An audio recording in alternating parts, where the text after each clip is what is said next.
Do you live in a world filled with corporate data? Are you plagued by siloed departments?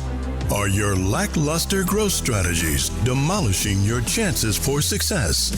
Are you held captive by the evil menace, Lord Lack of time, lack of strategy, and lack of the most important and powerful tool in your superhero tool belt, knowledge? Never fear, Hub Heroes.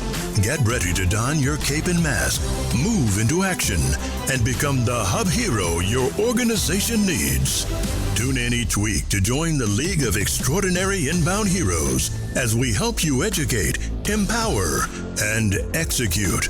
Hub Heroes, it's time to unite and activate your powers.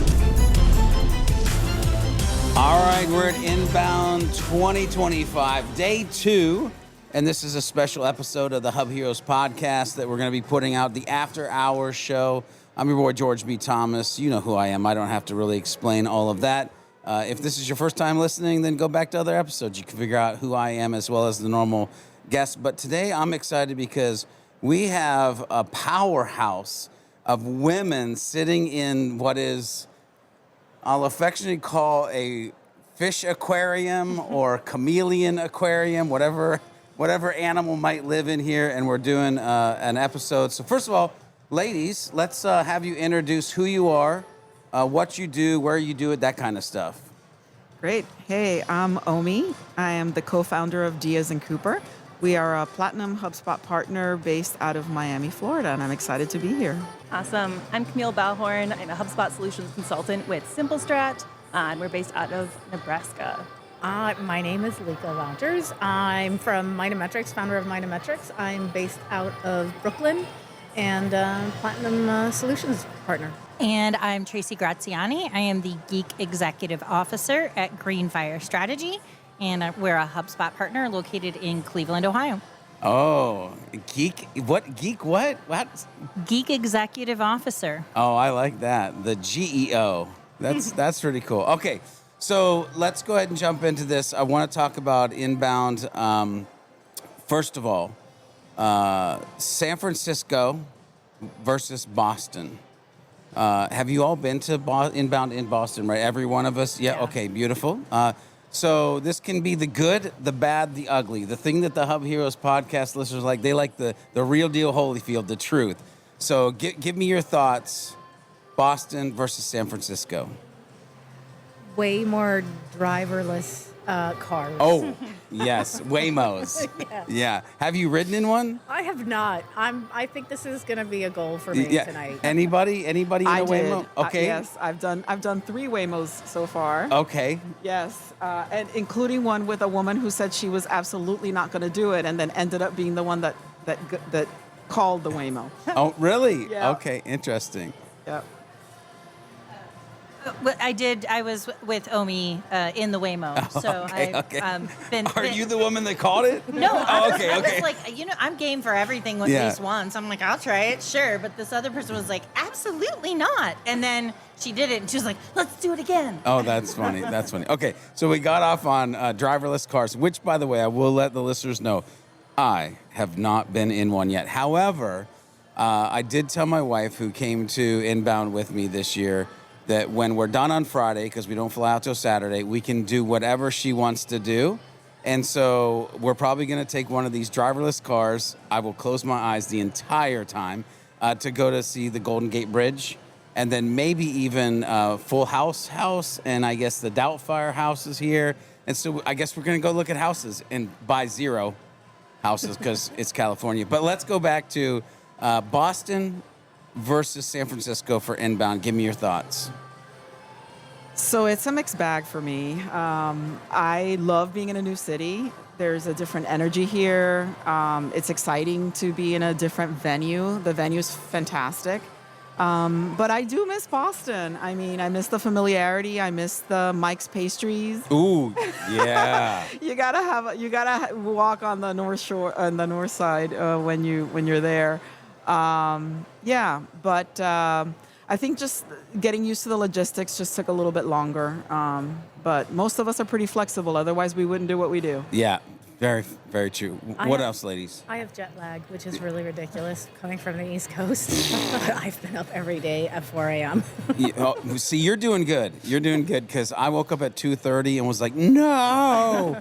I'm like, and I tried to lay down and then hit the phone to see what time it is, lay down. And I was like, okay, it's not changing. It's time to get up. I've a couple of people that are West Coast based. They're like, well, now you know how we feel. Yeah, true, guess. true facts. I'm sure there's a lot of factors at play, but I am loving San Francisco compared to Boston. I just feel like the air is clear, it's more walkable, there's nice restaurants, probably just in a different neighborhood. Yeah. But I love it in San Francisco. Yeah. I will say the streets are clean as Yes. because if you're up early and you go out, you see they're pressure washing the sidewalks and stuff, which is, I'm like, okay, this is cool. Thoughts on Boston? See, I love both cities for different reasons. I do miss having a daily lobster roll because that's not happening here. Preach. But we've had lots of fun, and there is plenty of great seafood here too. So it's not like we're missing out by any means. So I love both. Yeah, I would agree with you. It's interesting because last night we had to go out to dinner. Well, we didn't have to go out. We could have not eaten, but we went out to eat with a client. And it was funny because we were looking at the menu, and my wife knows one thing that I love to do when we go to Boston is I love to get, mac and cheese, crab mac and cheese. And she goes, ooh, babe. Or actually lobster mac and cheese. She goes, they got lobster mac and cheese. And I almost ordered it. And then I was like, I'm not in Boston. So instead I ordered this crazy grilled cheese and tomato soup thing. And it surprised me because they brought it out and it had sauteed onions in my grilled cheese. And I was like, this is the dopest grilled cheese sandwich I've ever had in my life. Okay, so I am loving San Francisco. I'm loving the Moscone Center. But I will say I'm going to just plant the flag and be like, I'm glad, at least I think, prayerfully, we're going to be back in Boston because I've had to ask for directions more in the last 2 days than I've had to ask in my entire life. And my wife looked at me earlier today and she goes, man, you're just not really good with this directions thing, are you? And I'm like, no, I don't remember how to get around to anything in here. Where are we going? And she's literally been helping me get from point A to point B. Maybe I'm getting old. Okay, let's switch gears from San Francisco to Boston and talk to me about today or yesterday, because you guys have the opportunity of 2 days. What have you heard or seen from HubSpot that you're like, that's the dopest thing ever, and then maybe something that you're like, I don't know. Dopest thing ever for sure is Data Hub. For sure. Although I'm a little. It makes me cringe a little bit, the auto merge function. I'm not sure most of my customers are ready for that. The one that gave me a freaking heart attack today was the move from the CPQ, the custom quotes, moving into Commerce Hub. Oh. So I'm excited for the functionality. I think the functionality is going to be more solid. However, I was literally in the middle of a custom quote project with a client. They had not yet published any quotes, and so half our work has disappeared out of their portal. Oh. But the lovely HubSpot engineers are going to hopefully, fingers crossed, help me with it. Let's hope. All right, so again, what is the dopest thing you've heard or seen, and what's the I'm not sure. I got to second the Data Hub for sure. I mean, I definitely have several clients right now that have disparate systems. It's going to help so much, not to mention the enrichment and the smart properties that you can enrich from those. I think that's going to be fabulous. I'll also call out kind of a smaller update that's actually before Inbound, object property snapshots. So being able to have those contact activities roll up to the company that they were at when they occurred. So even if they change companies, as well as a life cycle stage reference for that. Yeah. And so being able to know, great, they were at MQL when they did this, and I think that'll be so great for attribution. Yeah, love it. You went nerdy. I like that. That's my MO. There you go. I like that. What else, ladies? What's on your mind? I don't think a lot of things made the deadline. Oh. I am very curious what's going to happen at the spring spotlight. Yeah.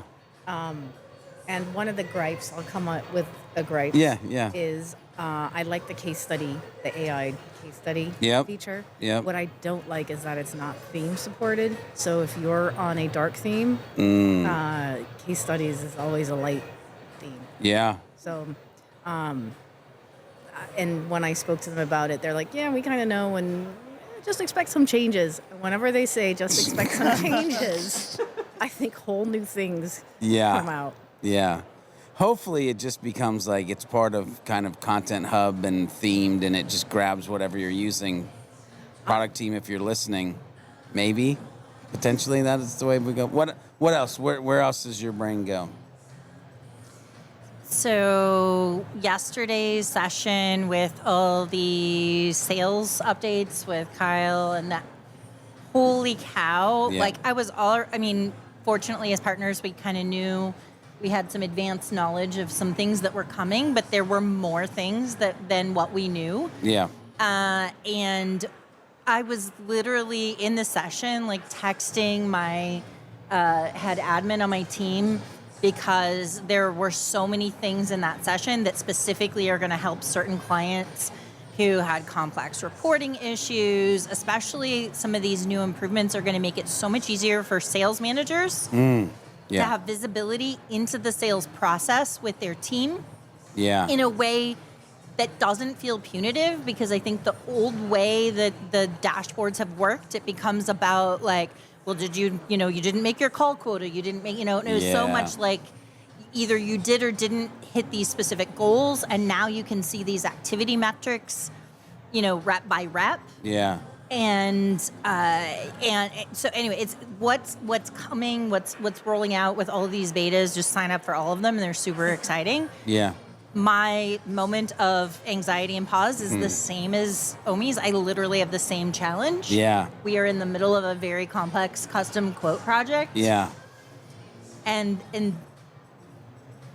so this is an unpleasant transition. Yeah. Listen, I'm gonna be honest with you. At the at dinner with the client, it's funny that this is like first base, second base, third base moment here. We too have been working on how they're going to be doing quoting in their organization. We have tapped in Quote Happily to do some of the stuff that we're going to do with them. And the immediate conversation at dinner table before I could even get bite one is like, hey, do we need to think about what we're doing? Like, is this all changing? Like, when do we?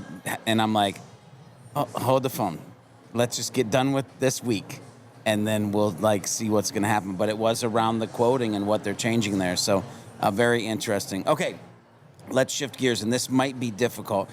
First of all, everybody's been to some sessions, correct? Because it's possible, by the way, to come to Inbound and not ever go to a session. This year I've been struggling because I've been talking to a lot of people in the hallways, but I've tried to get to a couple. So everybody, just so your listeners, everybody shook their head. Yes, we've been to some sessions. So out of the sessions, if you could only pick one thing that you could see, your eyeballs were like, oh God, George, what are you doing to me? Just one. If you could pick one thing, and that would be the most important thing that you learned that you would want to teach your clients about, what's like the hashtag one thing that you, and when I say teach, it's like I would want to teach them so they could implement it like yesterday.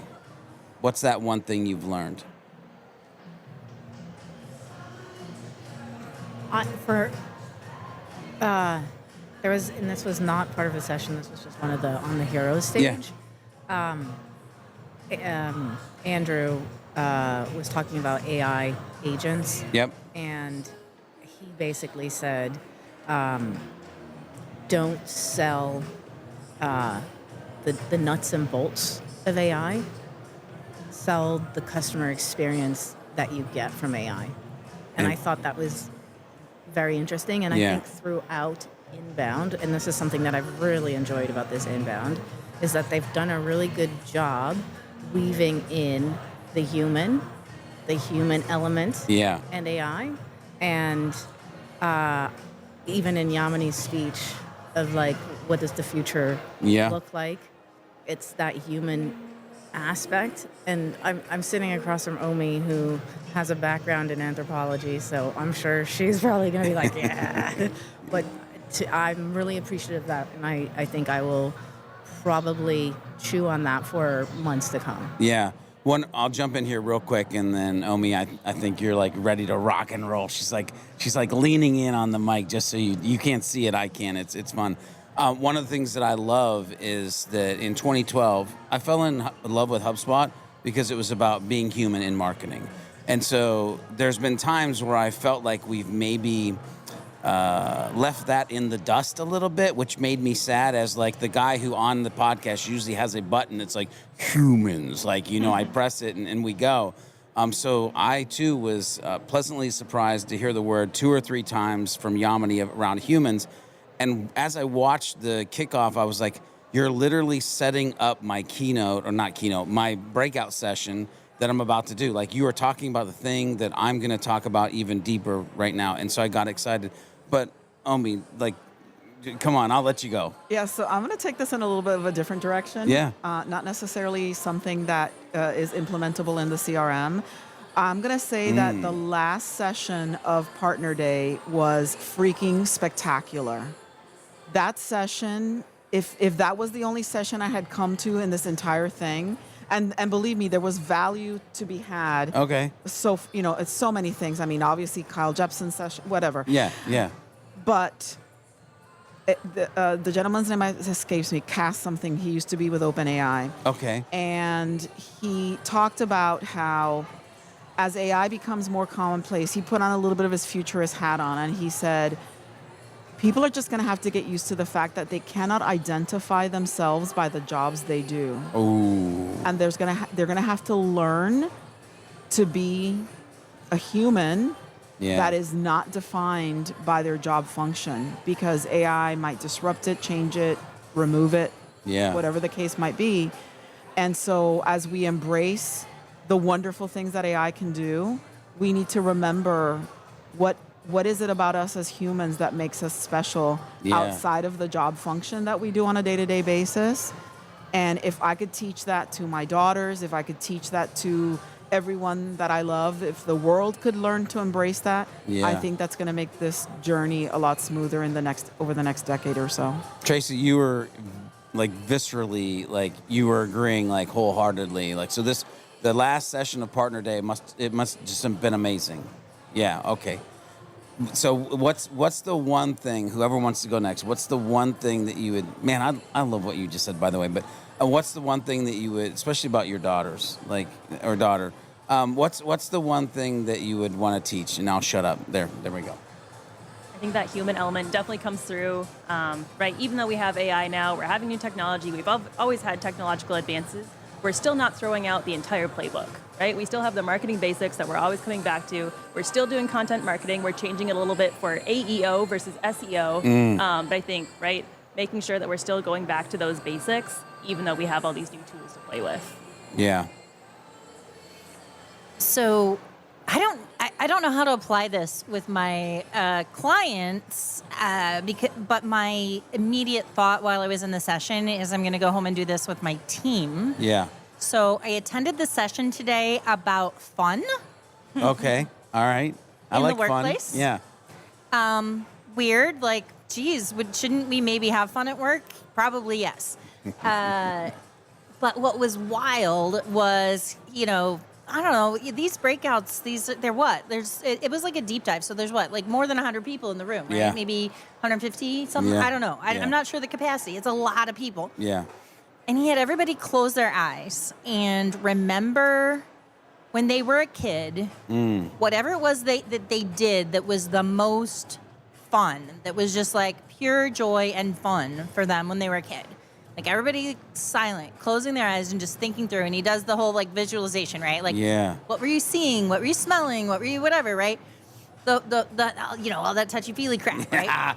Therapy. Right, exactly. But we all did it, right? Yeah. And doing that, I had this my own sort of aha moment about like, I'm a weirdo. But but then he really managed to make it an interactive session. So then he had everybody sort of turn to the person beside them, and not the awkward way that many speakers do. Yeah. And like actually have people turn this into actionable stuff and go through, okay, so based on that, like what are the 3 values or qualities of fun for you? Yeah.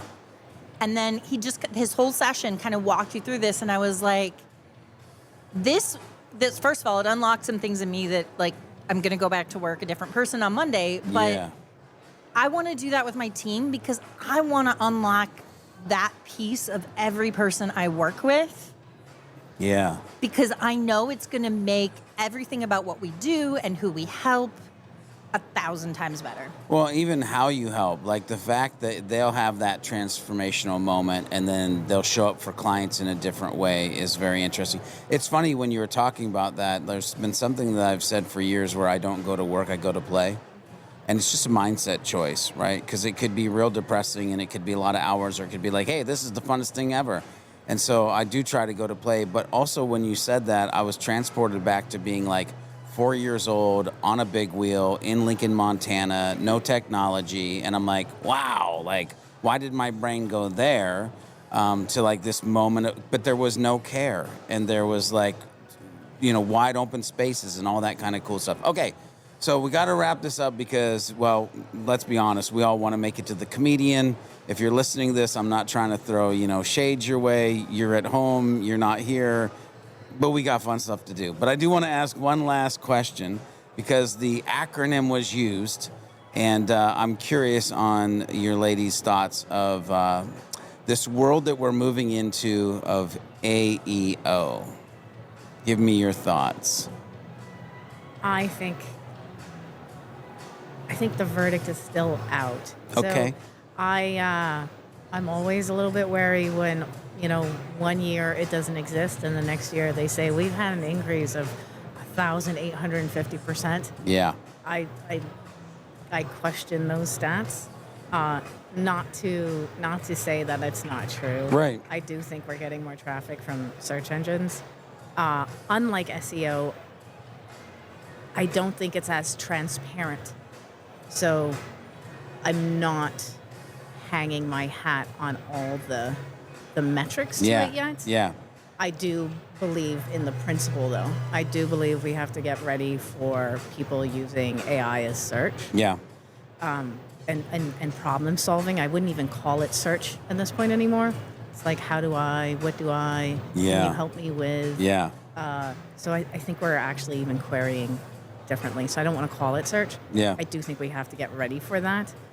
I'm just a little wary on how do you put data to that yet. Yeah. It's early days. Yeah. I think that's a great point, and I'm really excited to start tracking that data, right? So HubSpot talked about releasing that new original traffic source of that AI search. I think that's going to be really interesting. Look at it across clients, across industries, see what we're seeing there. And as I mentioned before, right, we're continuing those content marketing efforts and seeing how those impact and how those come into those, chat GPT or Claude questions and evolve from there. But, having done SEO for all these years, I mean, it was kind of like standard. Yeah. You had the ability to kind of figure out, it started with keywords. What were the keywords? And then it was like, what are the long tail keywords? And then it was like, what are the queries? And so we've evolved in that space. It's so early days. I'd like to know, and I don't think we can get it yet, I'd like to know what people are asking ChatGPT, Claude. What is it that they're trying to get help with? Because if we can show up for that. Yeah. That is your brain saying to you that it's fundamentally different in a way that they've interacted with the little box on Google? Yeah. I do feel it's going to be different. Yeah. Yeah. And we don't even leave ChatGPT for many things as well, or Claude. And, I mean, you have a clone. Yeah, I do. So. I do have a clone. He's pretty cool. Anyway, not why we're here. I think people are solving everyday problems with the different GPTs, right? So I have custom GPTs that, help me with research and help me with, I'm figuring things out for my business. Yeah. I built a little mini, this is my business and these are my metrics. And what do you suggest I do if I want to increase blah, blah, blah, whatever, if I want to do this or that. and then I use it for something as mundane as help me find a restaurant within these parameters, and it found a fantastic Perplexity. Thank you. Found a fantastic restaurant. I still double checked it on Google though to make sure. That's funny. But there comes a day where you don't do that, I believe. Yeah, I think that's right. Yeah. I think eventually we'll just trust it. But I think people are interacting with it in a way that is more like problem solving versus just trying to find an answer. Yeah. And I think a lot of the principles that originally were true for SEO, the long form, accurate, deep expertise type content, that's going to be even more relevant. It's just going to be hidden from the human eyes, right? Because people aren't going to want to read this whole long diatribe. They're going to want GPT to give them the highlights. Yeah. Is that good or bad? I don't know. Out. Yeah. So my thinking on this is like, there's nothing new under the sun, even AI. Yeah. And when we were in the pre-Chat GPT world, our clients, whenever there was a big Google algorithm change, there would be people posting on LinkedIn, oh my gosh, my client's traffic tanked. What do I do? What do I do? We never really experienced that with our clients because we always had a policy of writing for helping people, not writing for SEO tactics and techniques and hacks and crap like that, right?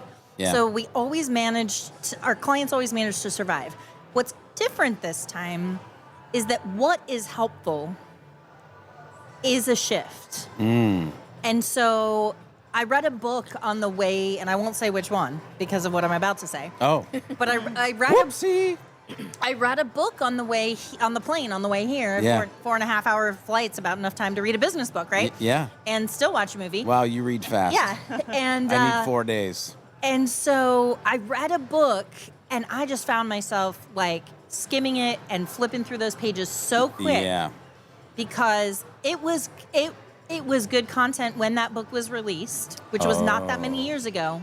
But at this point, everything that was in that book, I could get from Perplexity when I need it, how I need it, like chapter by chapter. Yeah. And have that full breakdown. And it's good content. And this author probably put tons of work into researching this. But that kind of information where it's just giving me the facts. Yeah. Those facts are very easy for me to get at my fingertips right away, and that kind of book doesn't need to exist anymore. That kind of blog doesn't need to exist anymore. And so what we have to figure out is how to be helpful and continue to be helpful in a world where and I hate it when people say in a world, notice that I said this live. Yeah. Because ChatGPT always says in a world where, and I just did it. Yeah. It does it because we do that, by the way. Yeah. That's why it does it. Everything it does is based on us. Yes. So that's why it does it. But I just did it. But we'll delve into that a little bit later. I'm just kidding. But like ChatGPT, Perplexity, Perplexity in particular would solve the problem that this book was solving exceptionally well. Yeah. And that book doesn't need to exist now because Perplexity will do it. But that person, because I know that author and they're really smart, they're already writing a different kind of book. Yeah. Because they do understand helping people. And so they're going to be fine. They're not going to be out of work as a writer. Yeah. And so we just have to reimagine what helpful is. I love this idea of reimagining what helpful is. It's funny because I'll kind of end the show here. I had an epiphany moment where I was like, it literally was an OMG moment because at the beginning of my career, I was hired by Marcus Sheridan, and he wrote the book, They Ask You Answer. And I was like, I've been an advocate of that mindset all along. And it was funny because Yamini from the stage, she said, be part of the answer. And I literally was sitting next to my wife and I said, oh, beep. I said, have we been doing SEO and AEO the entire time with the They Ask You Answer strategy? Has Marcus Sheridan positioned himself to actually help organizations with the content they need in this frame as well? And it just was this thing of like, listen, if you are actually a happy, helpful, humble human, giving people the answers that they need, you're going to win. That's a wrap. Ladies and gentlemen, thanks for joining us. We'll see you next time. Okay. Okay, Hub Heroes, we've reached the end of another episode. Will Lord Lack continue to loom over the community, or will we be able to defeat him in the next episode of the Hub Heroes Podcast? Make sure you tune in and find out in the next episode. Make sure you head over to thehubheroes.com to get the latest episodes and become part of the League of Heroes. FYI, if you're part of the League of Heroes, you'll get the show notes right in your inbox, and they come with some hidden power-up potential as well. Make sure you share this podcast with a friend, leave a review if you like what you're listening to, and use the hashtag HubHeroesPodcast on any of the socials and let us know what strategy conversation you'd like to listen into next. Until next time, when we meet and combine our forces, remember to be a happy, helpful, humble human, and of course, always be looking for a way to be someone's hero.